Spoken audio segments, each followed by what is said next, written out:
राधे राधे प्यारे भक्तों, क्या आपने कभी इस बात पर गहराई से विचार किया है कि दो अलग अलग घरों में एक जैसी आमदनी होने के बावजूद एक घर स्वर्ग जैसा क्यों लगता है और दूसरे में हमेशा भयंकर तंगी और क्लेश क्यों छाया रहता है? आखिर क्यों कुछ घरों में धन आता तो बहुत है, लेकिन वह बीमारियों, मुकदमों और व्यर्थ के झगड़ों में पानी की तरफ बह जाता है? क्या इसका रहस्य उस घर की ईंट दीवारों और महंगे फर्नीचर में है, या उस घर को अपने आंसुओं और पसीने से सींचने वाली स्त्री के भीतर छिपा है? मेरे प्यारे भक्तों, यह संसार जिसे हम सत्य मानकर बैठे हैं, यह केवल एक सराय है। यहां हम सब अपने अपने पूर्व जन्मों के कर्मों का हिसाब चुकाने आए हैं, लेकिन इस सराय को, इस मिट्टी और सीमेंट के ढांचे को एक जीता जागता धड़कता हुआ घर केवल और केवल एक स्त्री बनाती है। हमारे संतों की पावन वाणी में, हमारे शास्त्रों में स्त्री को साक्षात माता लक्ष्मी और अन्नपूर्णा का स्वरूप माना गया है। घर की स्त्री के भीतर जो ऊर्जा होती है, जो भाव होते हैं, वही ऊर्जा पूरे घर का संचालन करती है। यदि स्त्री के विचार पवित्र हैं तो एक छोटी सी टूटी हुई झोपड़ी भी साक्षात वैकुंठ बन जाती है, और यदि स्त्री के कर्म दिशाहीन है तो सोने का महल भी नर्क बनने में एक पल नहीं लगाता। आज मैं तुम्हें उन 5 विशेष और अलौकिक गुणों के बारे में बताने जा रहा हूं, जो यदि किसी स्त्री के भीतर आ जाएं तो उस घर से दरिद्रता हमेशा के लिए अपना रास्ता बदल लेती है। उस घर में साक्षात नारायण अपनी लक्ष्मी के साथ आकर स्थायी रूप से विराजमान हो जाते हैं।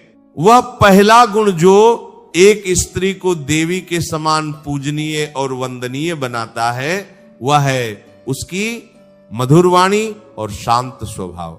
मेरे प्यारे भक्तों, इस वाणी में बहुत बड़ी आध्यात्मिक शक्ति होती है।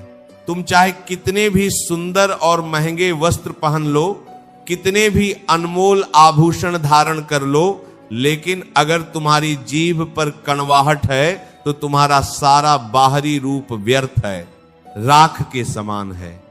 जिस घर की स्त्री बात बात पर चीखती चिल्लाती है, छोटी छोटी बातों पर अपशब्द बोलती है, अपने पति का, सास ससुर का या बच्चों का अपमान करती है, उस घर को बर्बाद होने के लिए किसी बाहरी दुश्मन या बुरी नजर की जरूरत नहीं पड़ती। क्रोध और कद्वी वाणी साक्षात लक्ष्मी को बुलावा देते हैं।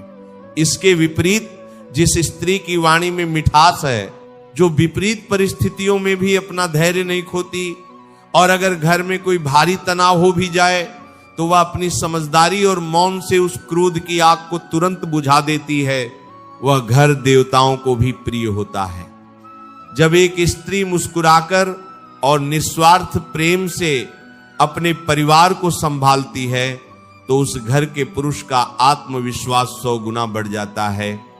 वह दुनिया की हर मुसीबत, हर तूफान से लड़कर अपने परिवार के लिए खुशियां ला सकता है। तुम्हारी मीठी वाणी उस शीतल मरहम की तरह है जो दुनिया की भागदौड़ से थक हार कर घर लौटे एक इंसान के सारे दुखों और चिंताओं को पल भर में हर लेती है। दूसरा सबसे बड़ा गुण है संतोष और घर को सूझबूझ से चलाना।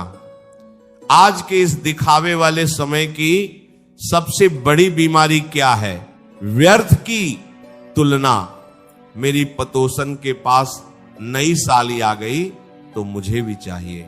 मेरी सहेली ने नया गहना बनवाया है तो मुझे भी बनवाना है, चाहे पति को इसके लिए भारी कर्ज ही क्यों न लेना पड़े। जो स्त्री अपने पति की मेहनत और पसीने की कमाई से हमेशा असंतुष्ट रहती है, जो हर समय दूसरों से अपनी तुलना करती है और अधिक सुख सुविधाओं की मांग करके घर में क्लेश करती रहती है, उसके घर से शांति हमेशा के लिए विदा हो जाती है। लेकिन जिस स्त्री के भीतर संतोष का परम धन है, जो अपने पति की कमाई की कद्र करती है, वह कभी दरिद्र नहीं हो सकती। एक नगर में एक बहुत गरीब लेकिन भगवान का परम भक्त इंसान रहता था। उसकी पत्नी बहुत ही संतोषी, गुणवान और पतिव्रता थी।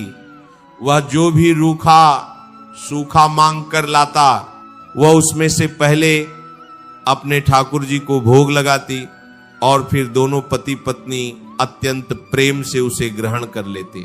एक दिन उस व्यक्ति को भिक्षा में कुछ भी नहीं मिला और वह हताश होकर खाली हाथ घर लौट आया। रास्ते भर वह सोचता रहा कि आज पत्नी बहुत क्रोधित होगी, लेकिन जब वो घर पहुंचा तो पत्नी ने हमेशा की तरह मुस्कुराकर उसका स्वागत किया और बहुत ही प्रेम से कहा, स्वामी आज तो बहुत शुभ दिन है, आज हमें एकादशी का व्रत करने का अवसर भगवान ने बिना मांगे ही दे दिया, हमें तो भगवान का धन्यवाद करना चाहिए। उस स्त्री के इस अद्भुत संतोष और पवित्र भाव को देखकर साक्षात भगवान प्रसन्न हो गए। अगले ही दिन से उनके जीवन में ऐसा चमत्कार हुआ कि उनका घर धन धान्य और सुख समृद्धि से भर गया। संतोष वह पारसमणि है जो तुम्हारी हर परिस्थिति को आनंद में बदल देता है। जो स्त्री फालतू खर्चों पर लगाम लगाती है वह अपने घर की सबसे बड़ी रक्षक होती है। तीसरा गुण है ईश्वर पर अटूट विश्वास और निरंतर नाम जप। आज के इस कलयुग में स्त्रियां मोबाइल फोन में, व्यर्थ के नाटकों में या पथोसियों की बुराई करने में अपना अनमोल समय बर्बाद कर देती हैं, लेकिन जो स्त्री अपने घर के काम करते हुए, झाड़ू लगाते हुए, रसोई में भोजन बनाते हुए अपनी जीभ पर निरंतर भगवान का नाम रखती है, उसके घर में कभी अन्न और धन की कमी नहीं हो सकती। जब तुम रसोई में भोजन बनाते समय भगवान का नाम जपती हो तो वह भोजन केवल एक साधारण भोजन नहीं रहता, वह साक्षात प्रसाद बन जाता है। उस भोजन को जो भी खाएगा उसके भीतर सात्विक और पवित्र विचार पैदा होंगे, उसका मन शांत रहेगा, घर के बच्चों में अच्छे संस्कार आएंगे। मैं तुम्हें एक बहुत गहरी बात बताता हूं, एक घर में चाहे कितनी भी धन दौलत आ जाए, लेकिन अगर उस घर की स्त्री भगवान के चरणों से नहीं जुड़ती है तो वह घर भयंकर अंधकार में है। जो स्त्री सुबह जल्दी उठकर स्नान करके अपने घर के मंदिर में एक छोटा सा दीपक जलाती है, अपने बच्चों को भगवान की भक्ति के संस्कार देती है, वह स्त्री अपने परिवार के लिए एक ऐसा अभेद्य सुरक्षा कवच तैयार कर देती है जिसे दुनिया की कोई भी बुरी नजर, कोई भी तंत्र मंत्र या कोई भी दरिद्रता कभी भेद नहीं सकती। उसका वो निस्वार्थ विश्वास साक्षात बांके बिहारी को उस घर की रक्षा करने के लिए बाध्य कर देता है। चौथा गुण है क्षमाशीलता और परिवार को एक रेशमी धागे में पिरोकर रखना। एक घर में जहां 4 बर्तन होते हैं वहां वे कभी कभी खटकते भी हैं। जहां परिवार होता है वहां सास बहू में, देवरानी जेठानी में या पति पत्नी में छोटी मोटी बातें होना बहुत ही स्वाभाविक है, लेकिन जो स्त्री बातों का राई का पहाड़ नहीं बनाती, जो किसी की गलती को भूलना और माफ करना जानती है, वह घर को कभी बिखरने नहीं देती। आज मैं देखता हूं कि छोटी छोटी बातों पर लोगों में इतना बड़ा अहंकार आ जाता है कि वे महीनों तक एक दूसरे से बात करना बंद कर देते हैं। घर के अंदर ही नफरत की ऊंची दीवारें खड़ी हो जाती हैं। लेकिन एक समझदार और गुणी स्त्री वह है जो यह जानती है कि रिश्ते किसी भी खोखले अहंकार और बहस से ज्यादा कीमती होते हैं। वह अपने मायके में अपने ससुराल की बुराई नहीं करती और न ही बाहरी लोगों के सामने अपने घर की बातों का तमाशा बनाती है। वह घर में एक मजबूत पुल का काम करती है। जो स्त्री अपने सास ससुर को अपने माता पिता के समान मानती है, उनकी निस्वार्थ सेवा करती है, उनके कटु वचनों को भी अपने आंचल में समेटकर मुस्कुरा देती है, उस स्त्री पर भगवान इतने अधिक प्रसन्न होते हैं कि वह जो भी इच्छा करती है भगवान उसे बिना मांगे पूरा कर देते हैं। जिस घर में सब लोग एक साथ बैठकर पुरानी कड़वाहटों को भूलकर हंसते मुस्कुराते भोजन करते हैं, वहां दरिद्रता भूलकर भी झांकने की हिम्मत नहीं कर पाती। पांचवा और सबसे परम गुण है अतिथि सत्कार, दान, पुण्य और करुणा।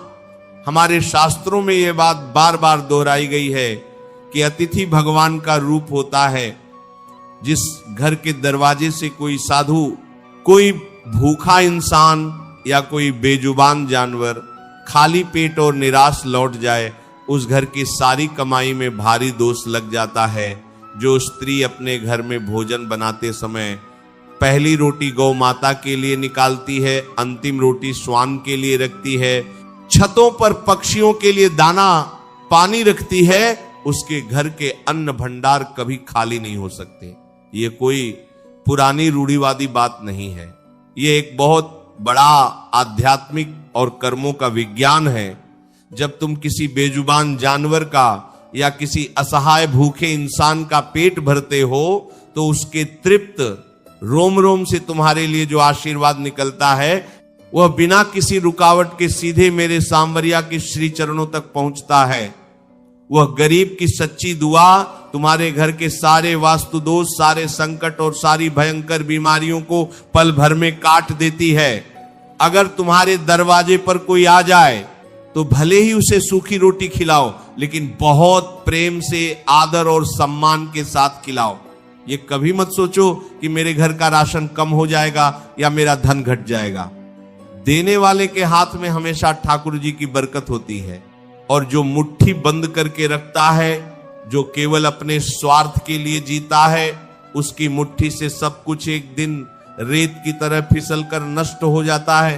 तो मेरे प्यारे भक्तों, यह बात हमेशा अपने मन के किसी कोने में बिठा कर रखना कि इंसान की बाहरी सुंदरता तो कुछ ही वर्षों में ढल जाएगी। ये महंगे कपड़े, ये चमकते हुए जेवर, ये सारा रूप रंग सब यहीं इसी मिट्टी में धरे रह जाएंगे। लेकिन ये जो 5 गुण हैं, मधुर वाणी, संतोष, ईश्वर का निरंतर नाम जप, क्षमाशीलता और दान पुण्य, यही एक स्त्री की असली सुंदरता है, उसका असली और कभी ना मिटने वाला गहना है। जिस स्त्री ने इन गुणों को अपने आचरण में, अपने जीवन में पूरी तरह से ढाल लिया, वह कोई साधारण इंसान नहीं, वह इस धरती पर साक्षात एक देवी के समान है। उसका पूरा घर उसके पुण्य प्रताप और प्रकाश से रोशन होता है। और इसी के साथ घर के पुरुषों से भी मैं यह कहना चाहूंगा कि अगर तुम्हारे घर में ऐसी गुणी और संस्कारी स्त्री है तो उसका पूरा सम्मान करो। कभी भूलकर भी उस पर हाथ मत उठाओ, कभी अपने कठोर शब्दों से उसका दिल मत दुखाओ, क्योंकि जब एक गुणी और पवित्र स्त्री की आंखों से तुम्हारे दिए गए दुख के कारण आंसू गिरते हैं तो वह आंसू तुम्हारे सारे पुण्यों को धो डालते हैं, तुम्हारी तरक्की के सारे रास्ते हमेशा के लिए बंद कर देते हैं। स्त्री का सम्मान करोगे तो साक्षात ईश्वर तुम्हारा सम्मान करेगा। अपने जीवन को बहुत ही सरल बनाओ, प्रेम से रहो और चलते फिरते उठते बैठते बस उस परम सत्ता का, राधा रानी का नाम अपने हृदय में बसाए रखो। किसी से कोई व्यर्थ की उम्मीद मत रखो, केवल अपने कर्म पर ध्यान दो। जब तुम्हारी जीवन रूपी नैया की डोर उस सांवरिया के हाथों में होगी तो जीवन में कभी किसी चीज की कमी नहीं होगी। तुम्हारा यह जीवन इसी संसार में वृंदावन धाम बन जाएगा। अगर ये वीडियो आपको अच्छा लगा हो तो वीडियो को लाइक करके चैनल को सब्सक्राइब जरूर करें, बेल आइकन दबाना न भूलें, ताकि ऐसी ही आध्यात्मिक और प्रेरणादायक बातें आप तक पहुंचती रहें। और कमेंट में राधे राधे जरूर लिखें। ये वीडियो अपने दोस्तों, परिवारजनों के साथ शेयर जरूर करें। मिलते हैं किसी और वीडियो में, तब तक के लिए राधे राधे, जय श्री कृष्णा।